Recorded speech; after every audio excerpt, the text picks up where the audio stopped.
So my talk will connect to the last part of Jane's talk quite well, but I will focus on a particular theoretical perspective that arises from my own more recent work. And that my point will sort of be that this perspective may shed light on the issues that arise, in particular with verbs. With verbs like say and verbs of manner of speaking, and then also the treatment of direct quotation, quotation in general. So my talk will focus on a notion of an illocutionary product. So I will say shortly what that is. The use of the notion of a product or illocutionary product, cognitive product, or more generally an attitudinal object, contrast with the notion that's settled on the standard view of the meaning of sentences and also attitude reports, namely a proposition. So I first will briefly outline the standard view and then my own alternative view, and then I come to the treatment of illocutionary verbs and verbs of saying and manner of speaking and direct quotation. Yeah, so the standard account of attitude reports is the relational analysis, so on which John thinks that Mary is happy in 1a, has the analysis in 1b. So think is taken to express a two-place relation between agents and propositions, and the standard view says that a proposition is what the that clause stands for. And propositions are also the sorts of things that are meanings of independent sentences. They are the shareable contents of sentences and propositional attitudes in general. So propositions are also then force independent, and they are independent of particular agents and particular languages. So propositions are abstract objects, and different attitude verbs can take the same proposition as an argument. Different speech acts can involve the same proposition. So these are all characteristics of propositions. And what motivates the notion of a proposition is to a great extent, I think, what was thought to be the semantic function of a that clause, namely to be a sort of referential term standing for proposition. And then that clauses can combine with all sorts of attitude verbs and illocutionary verbs, and so this this seems to give support to the view that that clauses always stand for the same sort of thing, a proposition that can then act as an argument of all these different sorts of verbs, or in the case of independent sentences, propositions that can act as the contents of different sorts of illocutionary acts. Yeah, so I think this standard view isn't really on the right track, and I think also that it was misled by what was thought to be the logical form of attitude reports. So I pursue a view according to which clause complements and sentences in general, in fact, do not stand for propositions, but rather they are predicates of objects, namely of different sorts. So they are basically predicates of what I call attitudinal objects. And when we come to modal sentences, modal objects. So what are attitudinal objects? Attitudinal objects basically fall into three types. So one type is mental states, like beliefs, intentions, fears, hopes. Then another type is what I call cognitive products. So cognitive products are sort of the non-enduring products of cognitive acts, like acts of thinking, thinking, deciding, imagining. And so what we can describe as a thought or a decision or an imagination, that I think is best viewed as cognitive products, in the sense of these being something different from the acts themselves. I'll come to the difference in a second. And then similarly, there are illocutionary products that are then the non-enduring products of illocutionary acts. And illocutionary products can be referred to by nominalizations like claim, request, promise, threat. So claim belongs to this row, actually not to the first one. So, and then the general view is that in attitude reports, the complement clause acts as a predicate of an attitudinal object that's either a cognitive product, an illocutionary product, or a mental state. So mental states shouldn't necessarily be viewed as products of anything, but rather they, at least on important views, are taken to be primitives, or at least not posterior to acts. And then there's a question of how these cognitive and illocutionary products would relate to Davidsonian events if we make use of Davidsonian event semantics and apply it to attitude verbs. And so one would naturally say, so Davidsonian events are really acts. They're cognitive acts or illocutionary acts. And then they have products, which are cognitive products or illocutionary products. And the complement clause acts then as a predicate of the product of the Davidsonian event argument. Now, in the case of mental states, one wouldn't make this distinction between a state and a product, so one could just say mental states are their own products in sort of that sense. So the view then is that in attitude reports, clausal complement act as predicates of the products of the Davidsonian event arguments. And this immediately raises the question, well, how could complement clauses act as predicates of things like thoughts, decisions, imaginations, claims, requests, and beliefs and intentions, and so on? Now, I think they can do that in different ways, and it depends on the embedding verb, and it depends on the context, which means there's the speaker's intentions, and it may depend on whether there's some sort of quotation involved in the complement clause as well.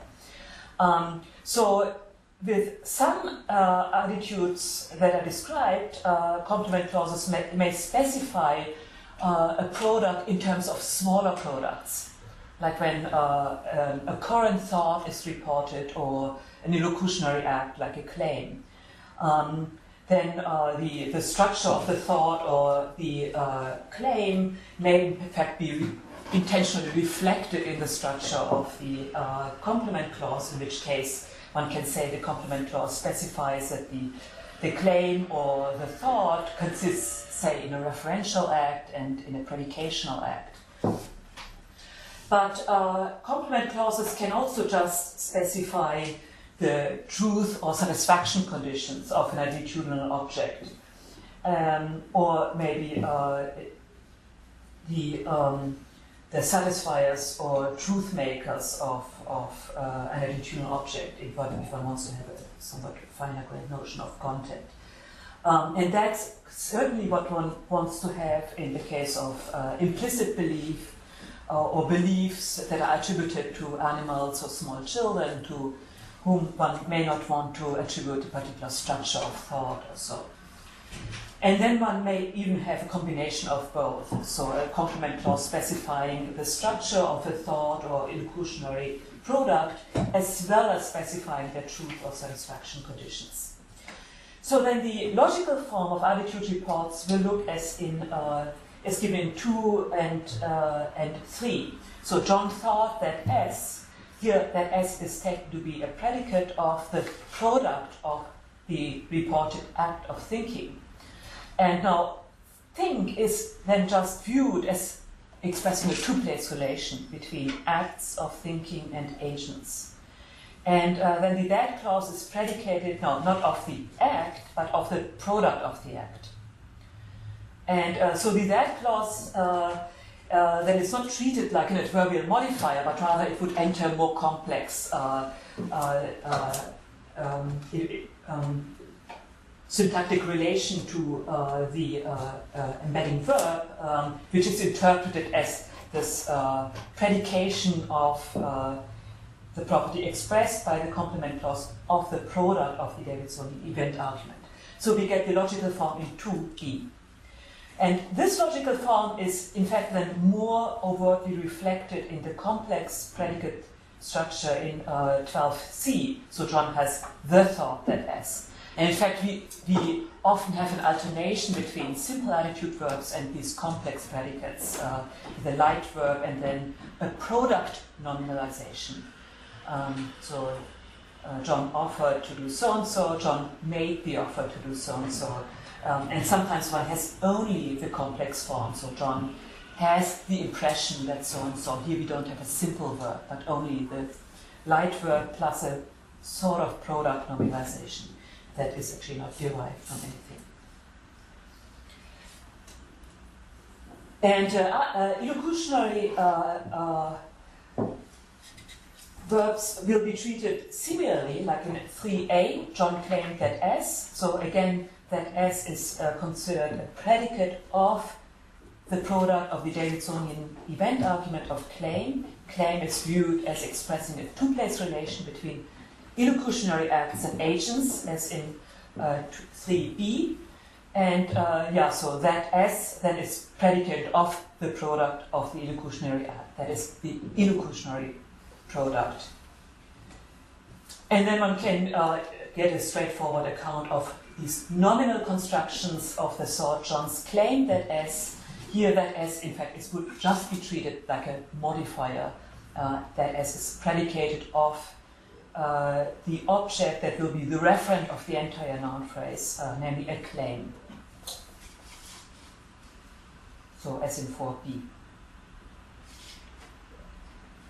So, as I already said, with think and claim, the clausal complement may act as a predicate of the cognitive or illocutionary product by specifying its composition in terms of smaller products. So, referential products, the products of referential acts, and predicational products, the products of acts of predication. So, that is an option. So that's what we may have in 5a. So John thinks that Mary is happy. So that Mary is happy on one reading would specify the property in 5b. So a property of a product consisting of a referential act involving the name Mary and a predicational product involving the concept of being happy.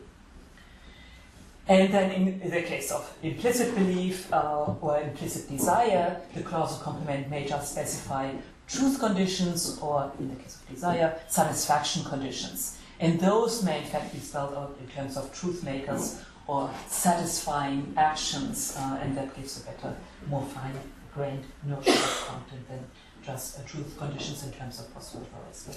Let's set this aside. And then just to give a hint of the generality of this general view, so with modal sentences, so it's possible that S or John needs to do S. Here one can say the clausal complement or subject or prejacent, whatever it may be, is also a predicate of an object, but now the object is what one may call a modal object. So it's what would be described by the nominalization of the modal adjective, for example, so a possibility, or like a need, or in the case of deontic modals, a permission or an obligation or so. And then one can again say the clausal complement or prejacent or clausal subject can act as a predicate of a modal object by specifying the satisfaction conditions of the modal object in a certain sort of way. So the account, in other words, seems to have full generality to like different different contexts of embedded sentences with different embedding predicates, not just attitude verbs and illocutionary verbs. Now, one standard argument for the one important argument for the standard view of attitude reports was that one can have quantifiers instead of complement clauses. Like, instead of saying John thinks that Mary is happy, one can say John thinks something, or John thinks the same thing as Mary, so it seems something and the same thing or what Mary thought, these expressions somehow stand for propositions. And here one can quantify over things that are shareable by different agents. A particular cognitive product of John's thought, that wouldn't be something that's shareable among different agents. So this is one of the main arguments for the standard view coming from natural language. But I think this argument is also misguided. And one reason is that there are restrictions available for these quantifiers of the sort something that couldn't possibly be viewed as predicates of propositions. For example, nice in 6a, John said something nice.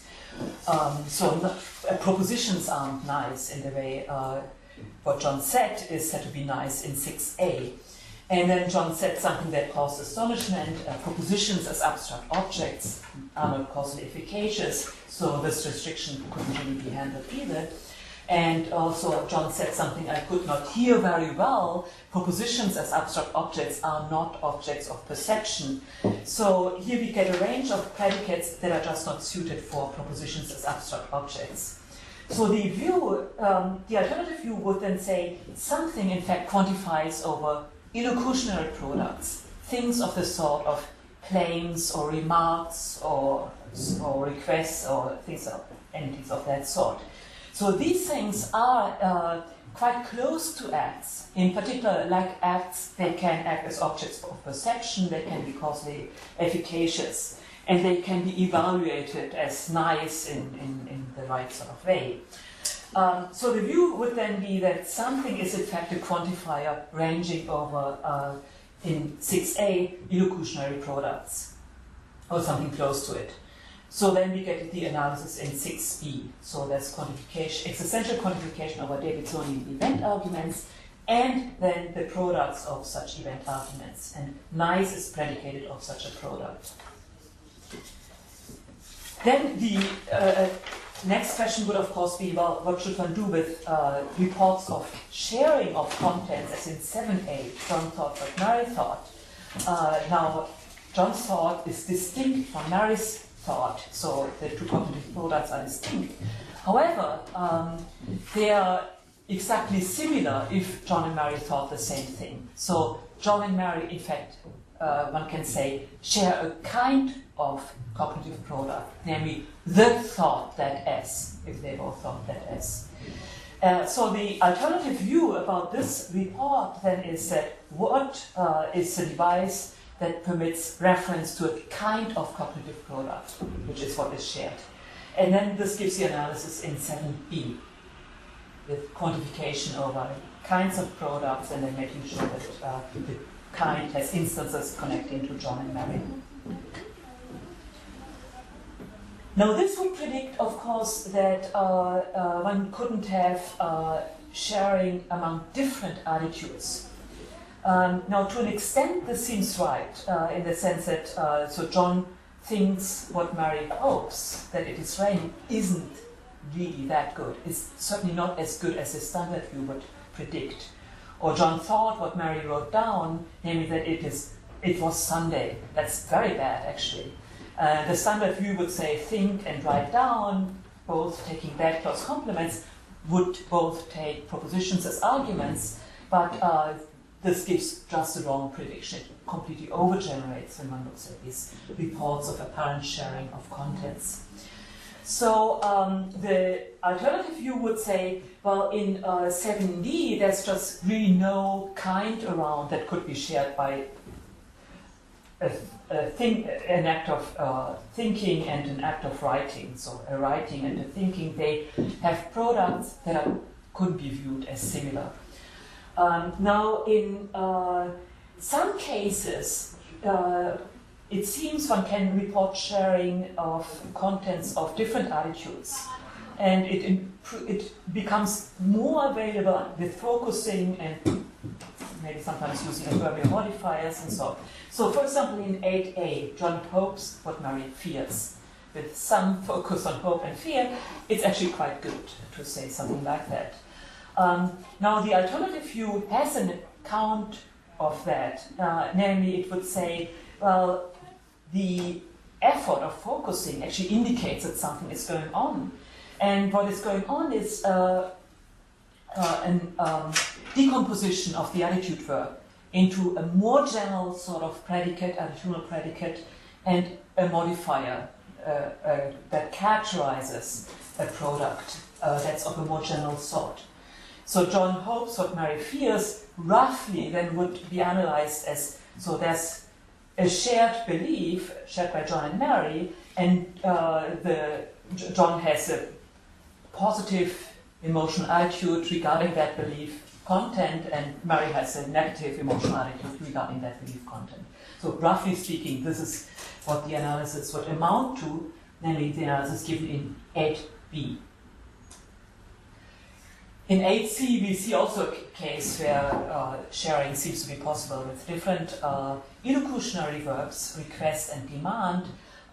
Here we have two illocutionary verbs that describe illocutionary acts that are quite similar, they just differ in the strength of force. And that would give, be amenable to a similar sort of analysis, decomposing the attitude, the illocutionary verbs into one more general attitude, illocutionary verb, and then two modifiers. So this is a general view that contrasts with the standard view. Now I want to focus on illocutionary products and the semantics of verbs of saying.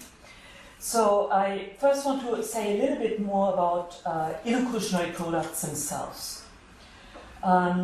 So illocutionary products are the sorts of things we refer to with normalizations of the sort John's claim or John's request or John's question.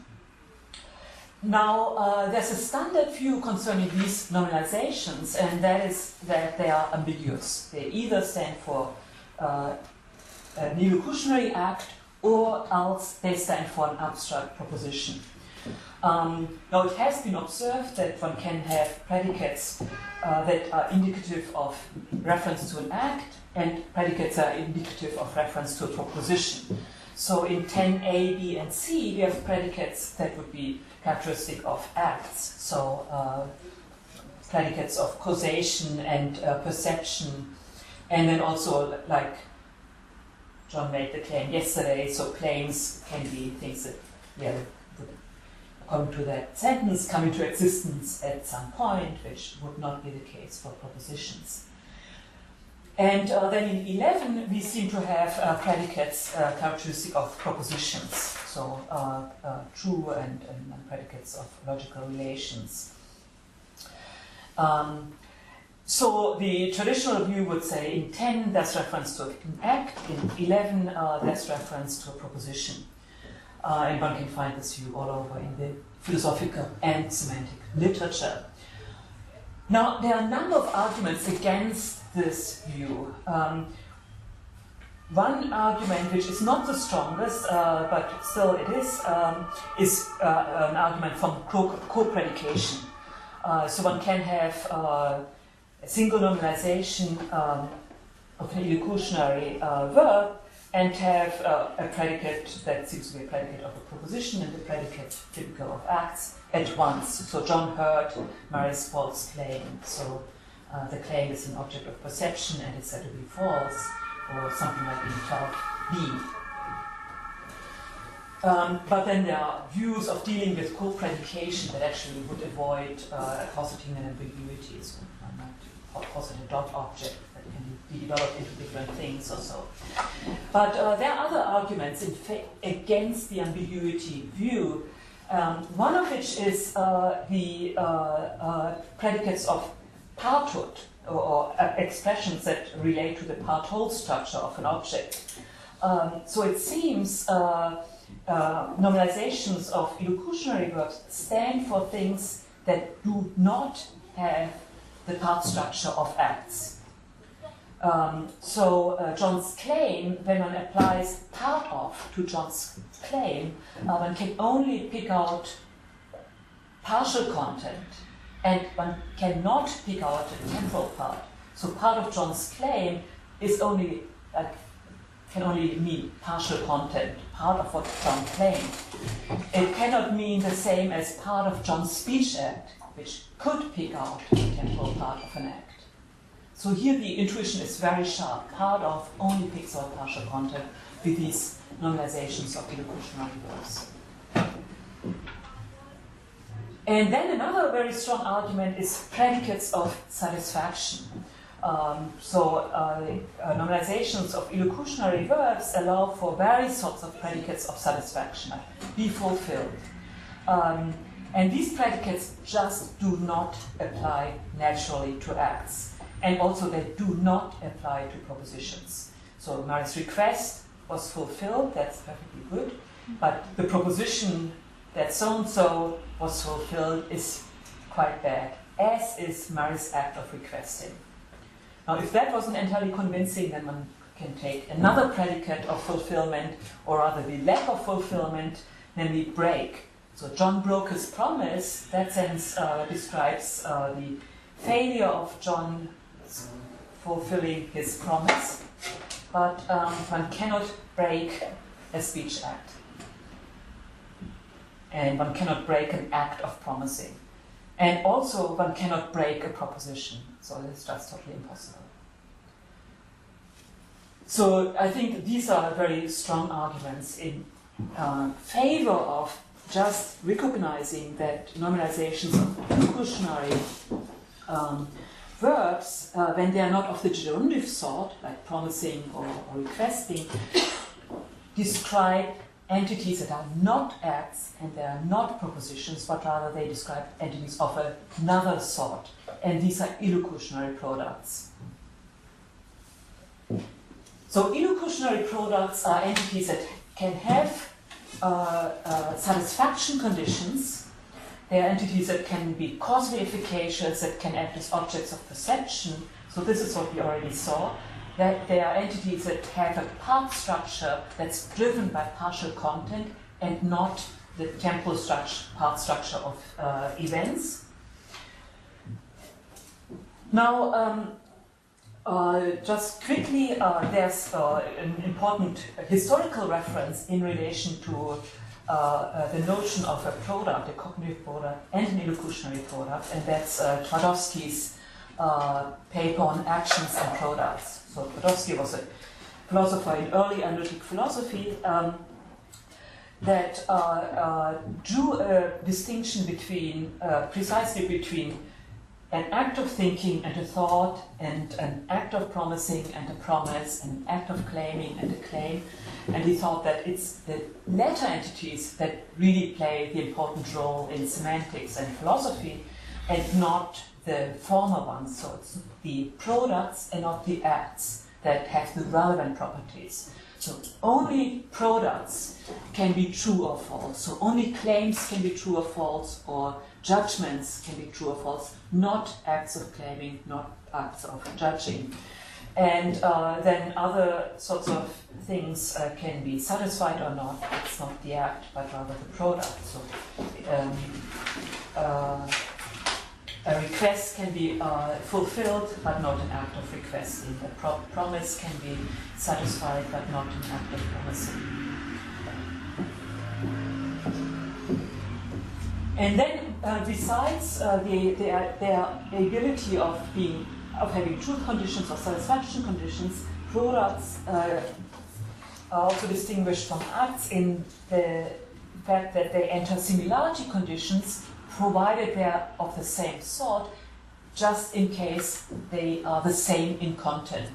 So products, the similarity among products is established on the basis of being the same in content, which is not the case for acts. So two speech acts are the same, not just in case they're the same in content, but a claim can be the same as another claim, in the sense of the two claims being just the same in content, even if they're made by different agents.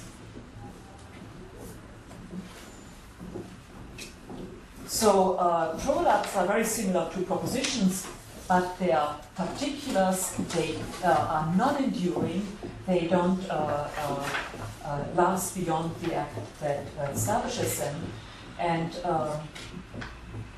they can be causally efficacious and act as objects of perception.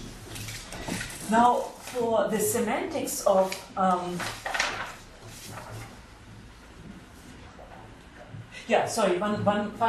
further comment concerning the notion of a product. So the next question would, of course, be, well, how should one understand the notion of a product if that is not like a material product produced by someone, so like a table or so? So I think it's best to understand products in the sense of an abstract artifact. So a thought is a product of an act of thinking, just like a musical composition is maybe an abstract artifact produced by an act of composing. The musical composition need not have been performed, need not have been written down even, in order to be an abstract artifact. So thoughts are no different on this view from musical compositions. So they are abstract artifacts that just do not have a physical realization.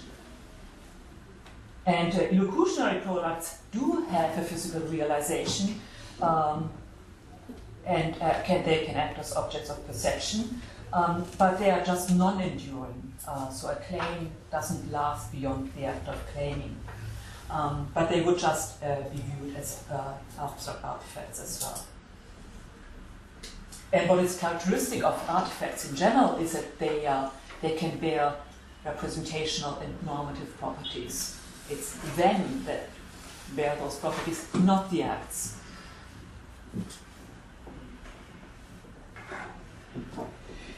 Now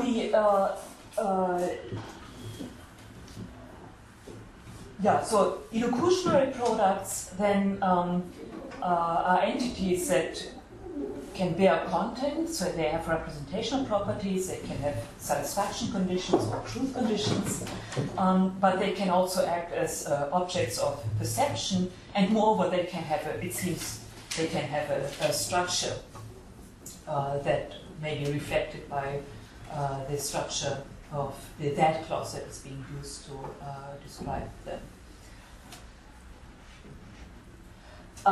Now, it's good to look more closely at the linguistic data concerning illocutionary verbs and see whether, under what conditions two illocutionary products can be said to be the same. So,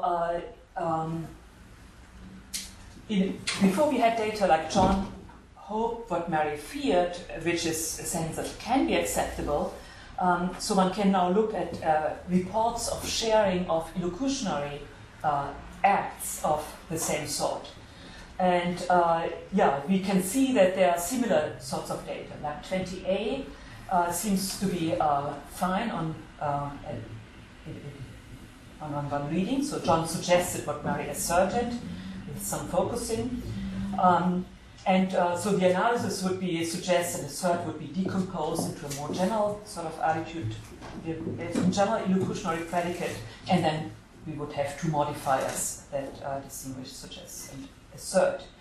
And the possibility of 20A is in fact reflected in the possibility of 20B. So John's suggestion was Mary's assertion. That's sort of okay, and it would be okay for the same reason.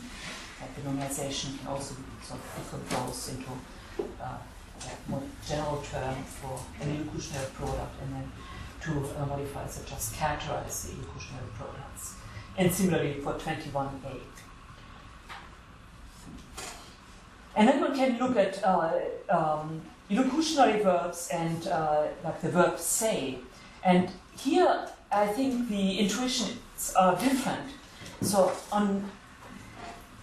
in my intuition, 22A and 22B actually couldn't possibly be good. Mm-hmm. So here I forgot to put two question marks, 22A and 22B. So John asserted what Mary said. In my ear, that is actually really bad. And John demanded what Mary said, even if Mary said, leave the house. So it's not possible to say that. So this is an interesting datum that one should keep in mind. And then one can look at verbs of manner of speaking and see whether they can be used in reports of sharing. So John screamed what Mary whispered. Now, in my intuition, there's a fluctuation here. So there's on one reading, the sense is not good. But then with some focusing and some effort, one can make the sense sort of have a reading. So it's John screamed what Mary whispered, and then sort of focus on a shared content. So this is my intuition about that. So there's a sort of question mark here. And similarly for John shouted what Bill yelled or what Bill screamed or so. And then again with say and whisper, I don't get sharing being available. So John said what Mary whispered. For me, it doesn't have a reading. And now when one looks at nominalizations, here it seems to me that one cannot actually have the identity set it in 24a. So John's scream was the same as Mary's whisper. This I do not get. Or John's shout was the same as Bill's scream. So these are some initial data concerning verbs of illocutionary verbs, and then say, and then verbs of manner of speaking. So in any case, it seems for the notion of an illocutionary product, we want to have an object that that has a physical realization and has a content, has satisfaction conditions, and maybe a finer grained structure regarding its content. Now, when one looks at the literature on speech acts, it's actually not so obvious that one does get this notion of an illocutionary product that we want. So it's something that does come with a physical realization, and so could act as an object of perception, and so. So Searle's notion of an illocutionary act is actually one that does not involve a physical realization. So for John Searle, an illocutionary act is something that's composed of an illocutionary force F and a propositional content P. And the propositional content is just an abstract proposition.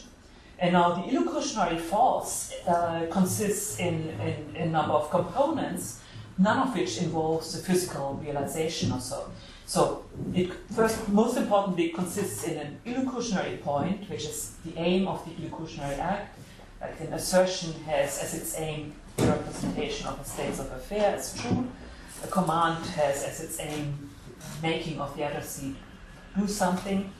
A promise has as its aim a commitment on the part of the speaker to do something. And then there are other components like a sincerity condition and a preparatory condition. Maybe some more.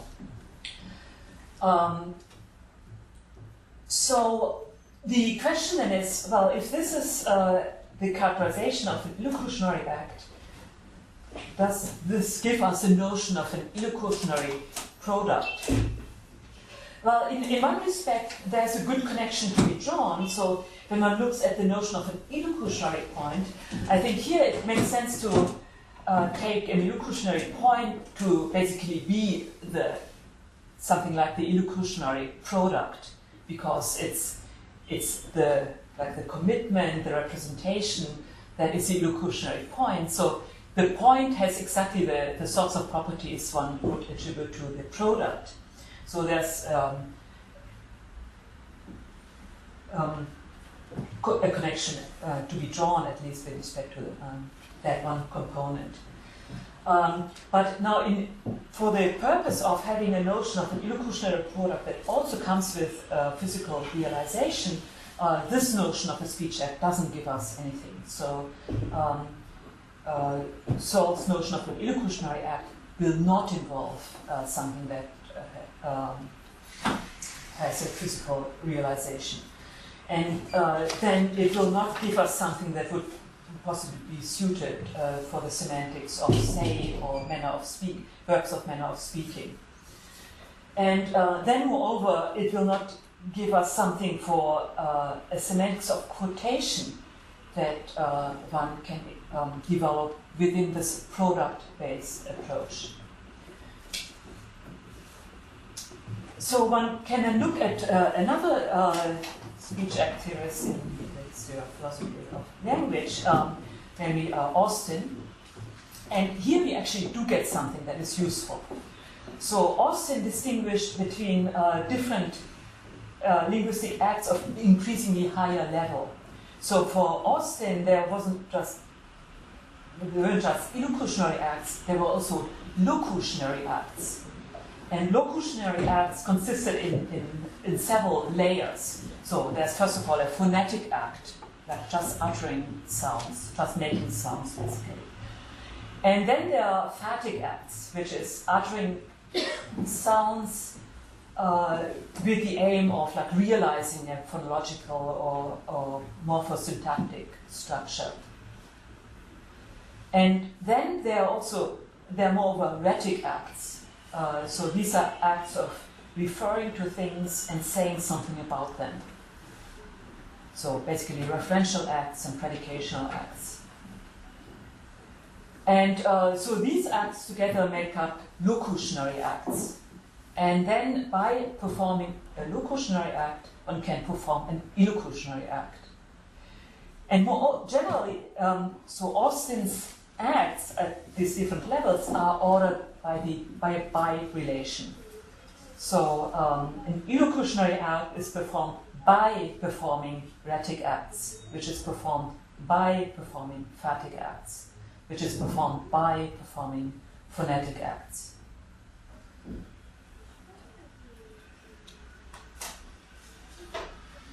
Now this very same by relation one also finds in the work on action theory by Alvin Goldman. So he calls this by relation level generation.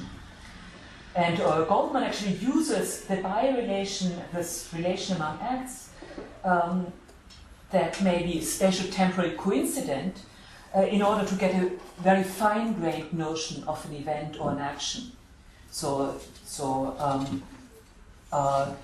killing the king is not the very same event as pulling the trigger. But killing the king was done by pulling the trigger. So one can have many different acts that are ordered by the by relation that are even spatial temporally coincident, occupy the same space and time, but they're not identical. They're just ordered in this sort of way. And so Austin's by relation can be understood in that very same way. And in fact, Alvin Goldman told me it should be understood in his sense as well.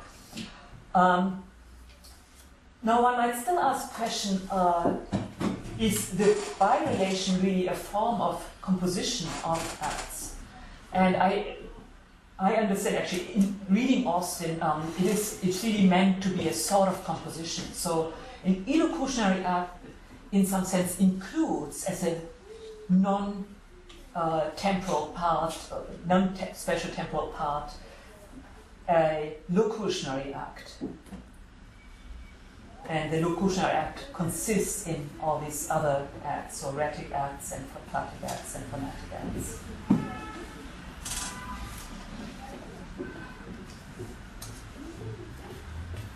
And also Goldman means the by relation to amount to a sort of composition among acts, so involving composition of acts that occupy possibly the same space-time.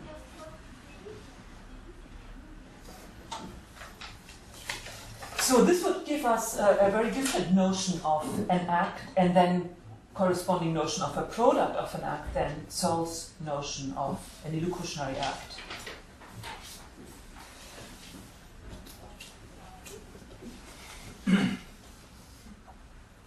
But then one might ask the question whether that would be right for all purposes. And when one looks at the data we have had so far, then it seems this may in fact not be the case. So so John suggested what Mary asserted, so there are two um, acts of assertion with their corresponding products, and they are said to be exactly similar. Now, if they involve locutionary acts, then the exact similarity is much harder to establish. So, since John and Mary may speak different languages, so the locutionary acts would, if they speak different languages, would certainly involve very different phatic acts. So there couldn't be exact similarity among the products of those locutionary acts that would be parts of of the two illocutionary acts of assertion. So looking at the reports of identities among assertions, it seems this very fine-grained notion of an illocutionary act that we get from Austin isn't always the right one. Sometimes we want to have something like the Searle kind notion of an illocutionary act with the corresponding product then, of course. And in fact, I think in general, we have a notion of an act that may be performed by performing another act where that other act is not viewed as a part of this first act. So even like the killing of the king, so that particular act was done by pulling the trigger, but one can also say, well, that act could have been done by throwing a bomb or so. So maybe there's a way of referring to the killing of the king as something that doesn't necessarily involve the lower level act as a necessary constituent, and or like I could have opened the bottle not by using the corkscrew but by using my hands or so. So I think there are two ways of individuating at least actions available that are like performed by performing lower level actions, as having the lower level action as a part, or as just not having it as a part, as being something more general, more abstract.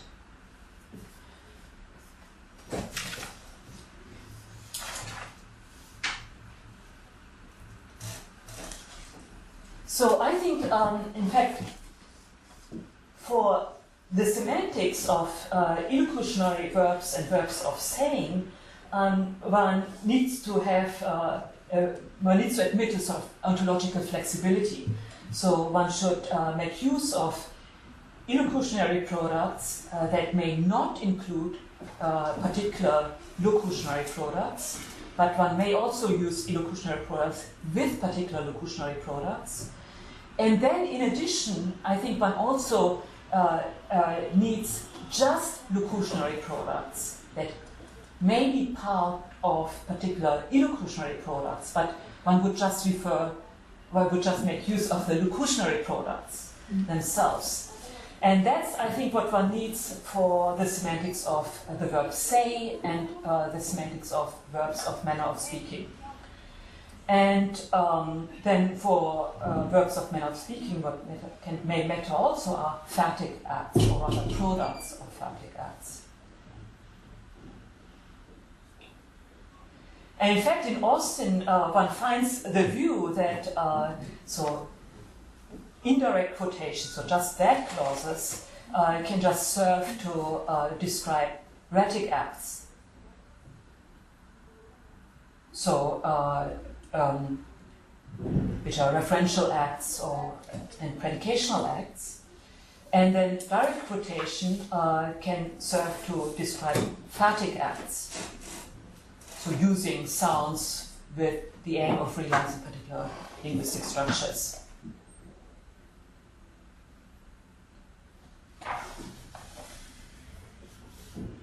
And so I think this is, in fact, on the right track. So I think that clauses can be used just to characterize locutionary products in the sense of being, of like products of rhetoric acts. Whereas quotation in general is used to characterize products of phatic acts.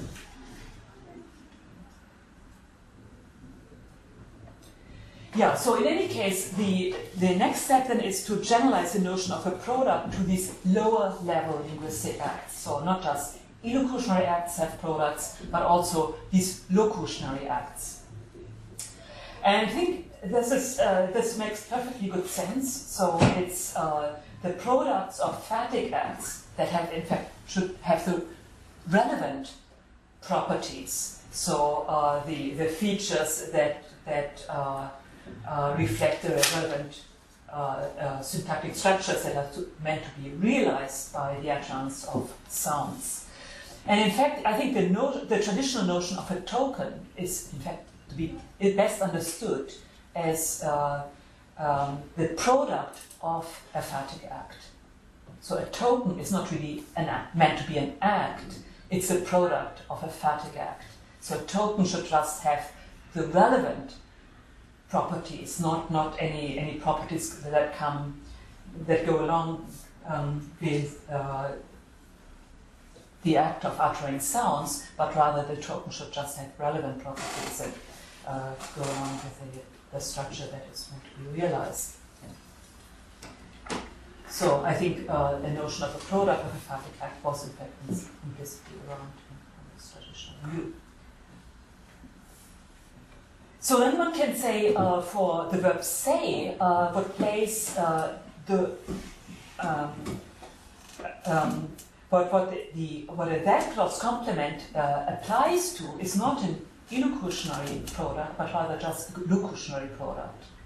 So the locutionary product plays the relevant role. So that doesn't exclude that there is, in fact, an illocutionary act that goes along with that locutionary product. It just means that that clause just serves to characterize that locutionary product, which can be part of an illocutionary product. And manner of speaking verbs would characteristically involve both a locutionary and a phatic product.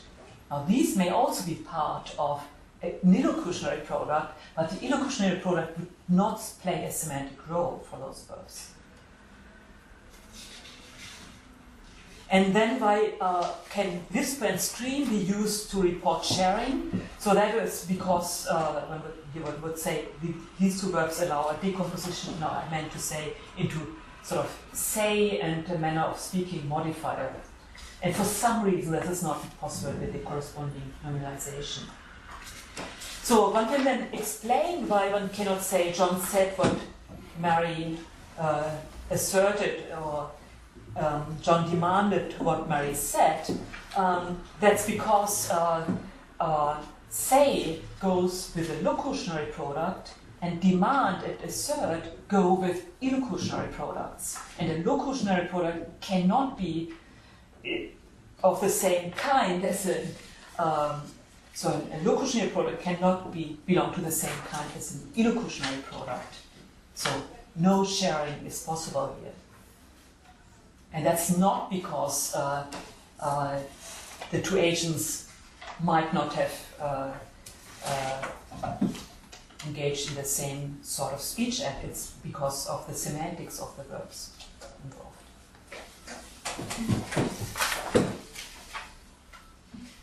So suggest and assert both involve illocutionary products as do request and demand. That's why a report of sharing is possible with one sort of decomposition.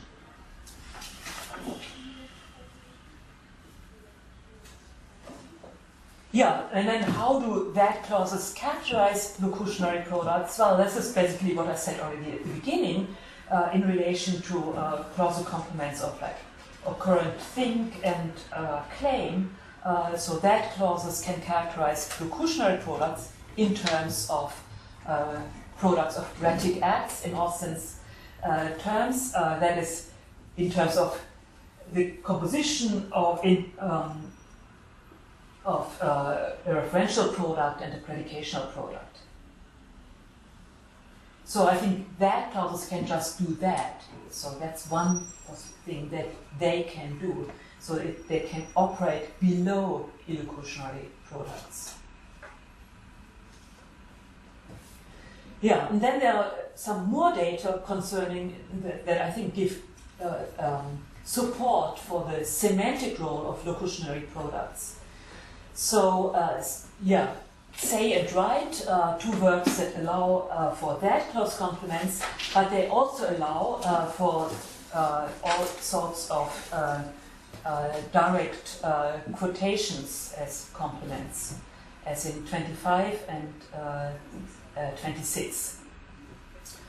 And here I would say, so when they just take that clause complements, and the that clause serves to characterize the locutionary products that are the products of the locutionary acts that are derived from event arguments in terms of like these products of phonetic acts in Austin's term.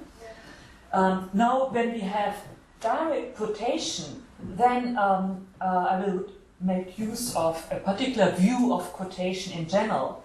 So the view of quotation will be quotations will basically express properties of lower level, they express properties of phatic products or maybe phonetic products. So they express properties of products of phatic acts, so utterances of sounds with the aim of realizing particular linguistic structures. And so in the cases in 20A, 20B, and 20C, the quotational complements serve to characterize a product in terms of, it serves to characterize a phatic product. Now, as a direct quotation, there will also be a characterization of a locutionary product. So direct quotations do two things. They express properties of phatic products, and they express properties of locutionary products. And so locutionary products can come with a part that's an phatic product. As in general, like a higher level act can have a lower, can have an act by which it was performed as a part. So this is just this general thing that is available. So here we have the Austinian way of looking at linguistic acts as including the lower level acts as their parts. So a locutionary product contains a phatic product as its part, and the direct quotation does two things. It characterizes the locutionary products in terms of products of referential acts and predicational acts, and it characterizes the phatic product that is a part of the locutionary product, and that in terms of the choice of the particular sentence that is being quoted. And here, of course, not everything that's displayed may matter. John said, I will come, could report a French speaker saying something like that, and so. But there's at least a partial characterization of the phatic product in terms of what is displayed by the quotation.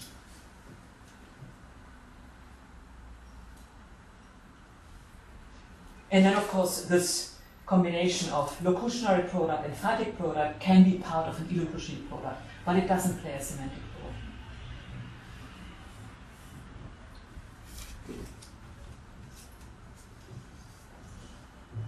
Yeah, so this then leads to to a general view about quotation. So quotation on this product-based semantics can be integrated rather straightforwardly into compositional semantics, which is actually an issue for many approaches to quotation.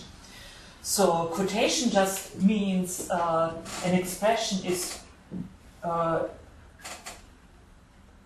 used within a sentence to convey a property of a lower level linguistic product.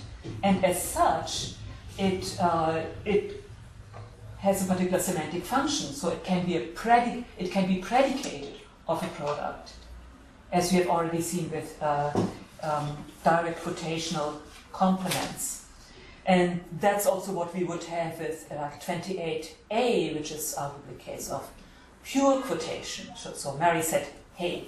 So hey is here also a quotational complement, but it just expresses let's say, a property of phonetic products of the morphological sort.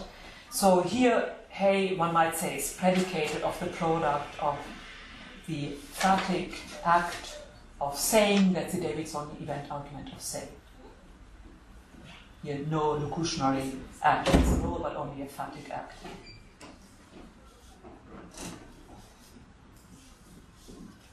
So, on this view, quotations can naturally have a predicative function. And moreover, quotations can be assigned a lower level linguistic structure within the structure of the sentence that is input to semantic interpretation. So one can say in 28a, hey just has a morphological structure, like in roughly in 30. So it has a morphological structure that is somehow just part of the syntactic structure of the entire sentence that's going to be input to semantic interpretation. And now the thing is that this morphological structure can be interpreted literally, namely as a property of phonetic products. And so that is the semantic value of this morphological structure. And that semantic value contributes to the overall semantic interpretation of the sentence by being predicated of the product of the Davidsonian event argument of say. So this is basically the idea of dealing with quotation. So in this case, pure quotation. When we have direct quotation, then there will be two structures. There will be a direct quotational complement has a CP structure that serves to characterize the locutionary product, and it has a lower level structure as well that serves to characterize the phonetic product. And so interpreting these two structures as at once has the overall effect of characterizing a more complex product that goes along with the Davidsonian event argument of the illocutionary verb. And then mixed quotation would be just a case where part of a sentence or clause or complement has a double structure. So it has a lower level structure and it has a structure that would be a normal part of the embedded clause or the entire sentence, and then it contributes in two ways as well, characterizing a part of a phonetic product as well as characterizing a locutionary or illocutionary product, contributing to the characterization of a locutionary or illocutionary product.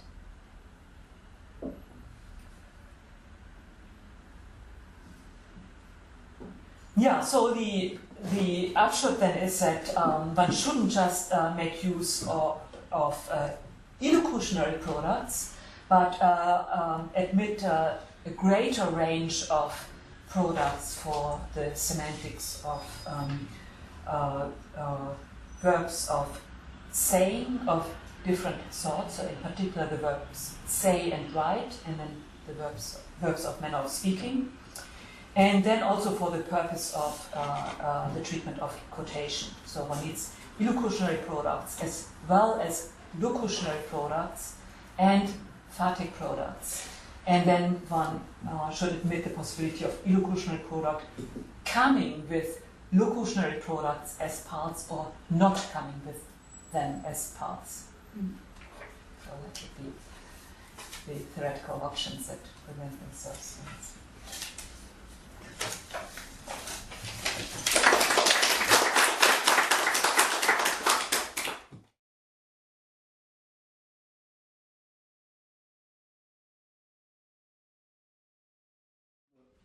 Yeah.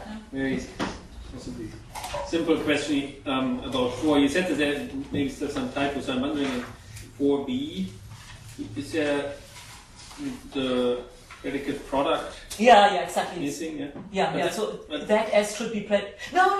Sorry. Here, claim is already nominalized. So it's a nominalization that it's here is taken to express the relation between products of acts of claiming and agents. So claim is not the verb, but the nominalization. So this is really then not an event here, but something else. The product, yeah. Okay.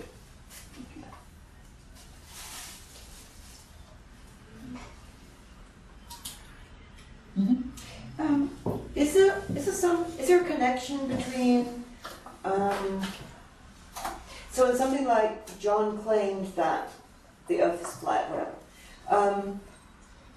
That clause then is a modifier of the product of claiming. Yeah. Yeah. Is this some way to reason from that to the fact that clause is obligatory with claim? I mean, I'm just thinking, sort of a priori, I would have reasoned, well, it's not an argument of claim. It's some sort of modifier of a kind of internally sort of generated meaning component of claim. And I would have expected that to be optional.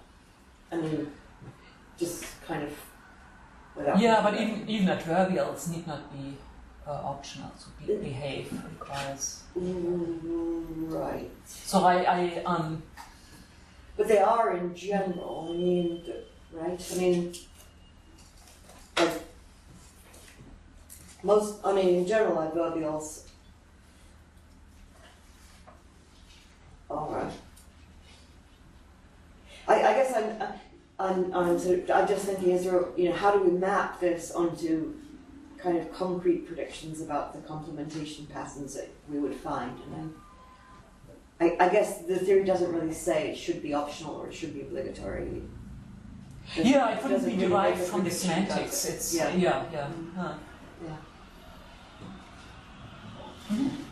a couple of questions. Just one clarifying question. So, for instance, how different is this conception than, for instance, the conception of Crimmins and Perry, for instance, where they had this idea of this, that you have a belief. So your semantics for you believe that blah blah blah is quantifying of a belief, which has as its content a proposition. So you do have that. So believe that involves a belief, but then you talk about the content of the belief being something like a proposition. Yeah, so I don't need propositions, and propositions have been considered problematic by a number of philosophers. So that's well, not proposition, but some notion of content that is. So that would be like her product. Yeah, that's what I'm saying. Right. It's not that different. Yes. It doesn't matter propositions. I just mean that there's an object. You have the belief as a separate object, and then the belief has a content which is something like, which is a bit like what people often call propositions, but it doesn't have to be a you don't have to call it proposition. But it's a kind of just like you have the meter as the height, right? So it's a sort of similar kind of thing. Yeah, it would be more like an aspect of the belief. So a belief is exactly similar to another belief if they're sort of the same in content, but it's not because they stand in a relation to another thing that's a content, but rather they just share the satisfaction conditions or so. So I do away with propositions as objects, but if you like, I can consider them aspects of these products or mental states. So there's some kind of invariance. Yeah. So you still have some notion of variance or belief, right? Yeah. Beliefs. Yeah. So that people can share. So there's some notion of sharing. Yeah, I mean, because you do have that in the So you want to have things like John said what we all believe, but don't dare articulate, right? I think one has to be very careful with those sentences, what one can really say, and often there's a particular reason, like, so I say what he believes, so there's focusing involved, and then it's not just say that as and he believed that as, but rather making explicit what that other person, so it's a sort of reaction to some. So I think those data are much more restricted than the traditional view has held. And that's why I want to start out with these attitudinal objects that as such include a force and modes or whatever. And then I think with some effort of abstraction and decomposing verb contents, you can arrive at a more general sort of shared attitudinal object. Another thing about your pure quotation, or this, that you just have it as a property of the morphological form, but perhaps you want to have it more as a property of something like a sign. So it's not just a morphological dimension. So that you can see it, because it's somehow you want to be able to distinguish pure quotations in different languages, right? So the form has different properties in different languages. So it's kind of part. So therefore, if it's just the form, you won't be able to just it'll denote the same object, right? But you want to say that I don't know. So if you have some form that's chatuna, in Hebrew it means wedding, whereas in Georgian it's a proper name. Let's assume that it's the same form, right? I mean that's probably an assumption. But presumably they potentially have these things happen. So you want it to be able to talk about some complex of dimensions which are not just the morphological form, but could also be categorical information and also say content even. So high is used to make greetings, right? So it's which is true for English, but let's say it's not true for Japanese, where it's used where it means yes. Let's say something like that. That's exactly. But assume that the Japanese high had the same form as the English high. So you don't have so then you have to distinguish the denotata of these two things. Right, completely right. Yeah. So I would, concerning pure quotation, I would adopt sort of things that Paul Sacker says. So there are all sorts of linguistic aspects that can be sort of activated in a pure quotation, and then that is matters. And here it just matters that you get a property of products of some sort, and that it can include lexical content or use or even connotations.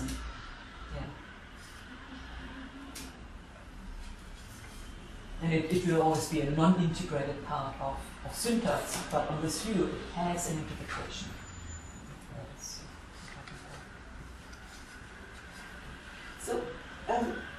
So what's false or true? What kind of thing is false or true in the system? A claim, a judgment. So the product. Yes, can be true or false. They are the primary bearers of truth and falsity. And what level of product is it? Particular products. So they are the primary bearers of truth and falsity. They're intimately linked to the intentionality of agents, which is something desirable for truth bearers. And then derivatively, you have kinds of products. So John's judgment that S is true, and therefore the judgment that S is true. And so kinds of products you certainly make reference to in natural language, and they are such that they strictly inherit relevant properties from the instances. And so they don't pose the problem of the truth directedness of propositions, or how a proposition can have the particular truth conditions it's meant to have, because kinds strictly inherit their truth conditions from the particulars. And the particulars are cognitive in nature, and truth is connected to the intentionality of agents. So that's the sort of view. So there are recent views in philosophy of language, like by Scott Soames and Peter Hanks, where philosophers had worried about abstract propositions and then instead proposed that acts should be the primary bearers of truth and falsehood. So abstract propositions as like structures or sets, they are not really things that by themselves can be true or false or have the particular truth conditions they're meant to have, but acts can, because it's in the intentionality of agents to give the ability of truth. But I just think it's very counterintuitive that acts should be viewed as truth bearers. We don't talk about acts being true or false. In particular, acts do not have satisfaction conditions. You cannot break an act, you can break a promise. And I think these examples are very convincing. So the methodology is to look very closely at natural language, how we also use like true and false, and see what philosophy of language is reflected in natural language itself, and pursue that and take that seriously. And then find also new solutions to semantic issues of complementation and so.